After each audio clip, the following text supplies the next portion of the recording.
Hey everyone, Matt, ESC United, your favorite Eurovision channel. We're almost there, my friends. The national final season of Eurovision 22 almost at a close, but we still have a couple of shows ahead of us, including in Sweden, Melodifestivalen, the grand final. 12 songs made it all the way from the heats and semifinals and will compete. One of them will go to Turin come May. So, of course, I have to share my top 12 with you. I'll do this right here, right now. One disclaimer, first of all, I think it's a fantastic lineup, the best in many years, and I am really excited. If one of my favorites makes it through, I can't complain. And keep in mind, my taste in music doesn't always line up with the masses, and I have a feeling this one is no exception. So if you disagree, it's okay. It's okay. Please don't hate me. I have respect for all of the artists. But for now, let's jump right into it. Here is my top 12. Let's talk Melfest. Somebody has to come last, and my personal 12th place is Robin Bengtsson.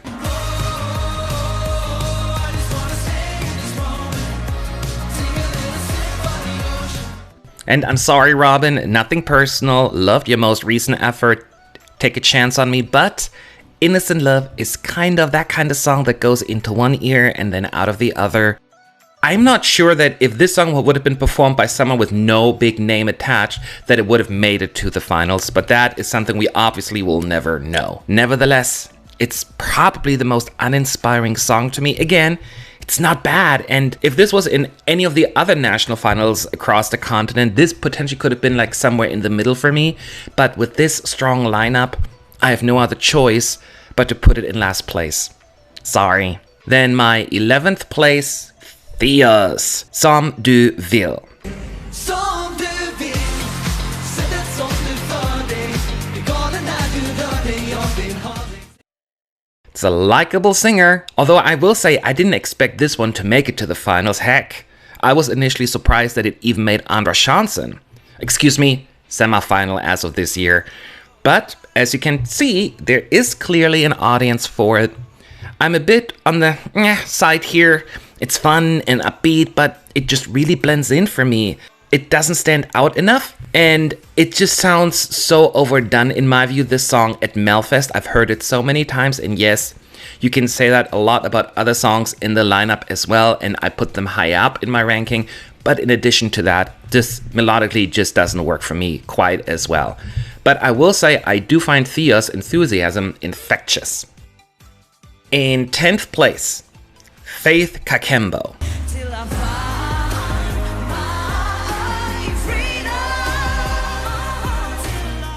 I do love the part with the choir, adds such a nice layer and depth to it, and Faith, she really has a nice voice, but it was somewhat inconsistent vocally in the semis, so I hope she can work on that in the finals. The song reminds me a lot actually of Nano's Chasing Rivers from 2019, so just based on that I can see the jury's actually going for this quite a bit. Ultimately, Freedom though never surpasses the threshold in my book from being a decent ballad to something really good. In 9th place, it's John Lundvik.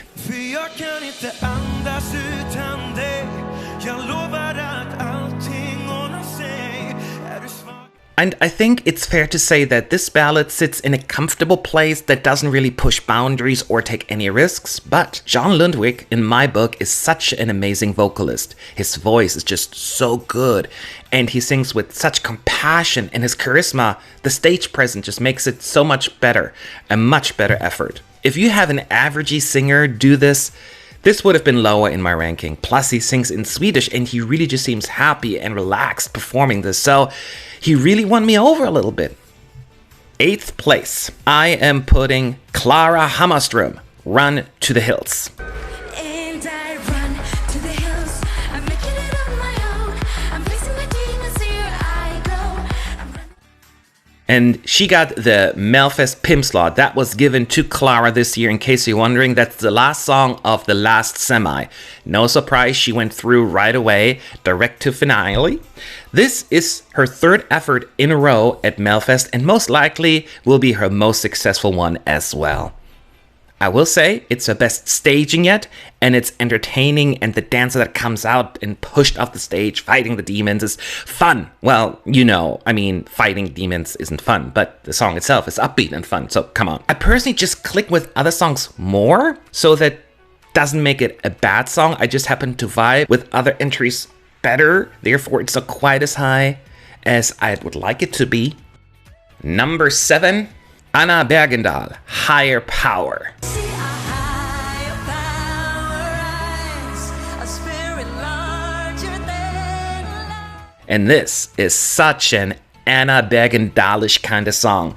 Like, it is so authentic to her style and craft, and I like it. I wouldn't call this her best effort at Melfest yet, but still really good. She is just shining and really has become very confident and secure in herself. And as an artist, it sounds Swedish, pop sound with Schlager undertones, and that is a compliment, by the way. It's a compliment. I even get some old school ABBA vibes here. It doesn't have that big moment to make it really a frontrunner in my book, but I still like it and I enjoy it. Moving on to the second half, 6th place, Tone Sekelius, My Way. I learned to live just like my mama said, my way. Come on, it's a Melfest anthem. The sound that works so well for the contest, and it is insanely catchy.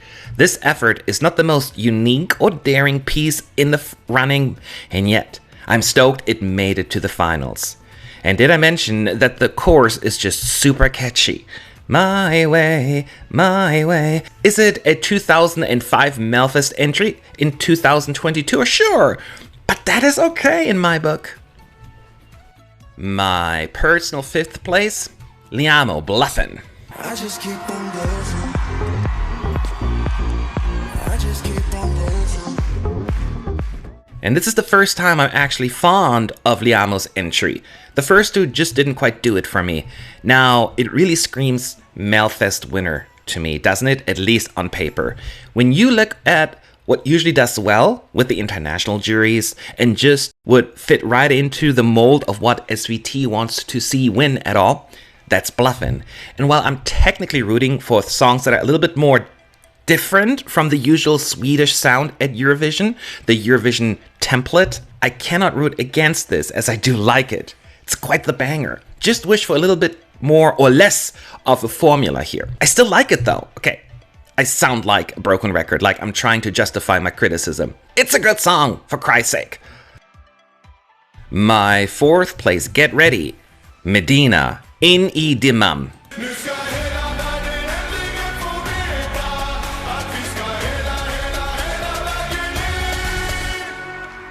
I just love a good Swedish party anthem, and Medina is absolutely delivering. I'm under no illusion here.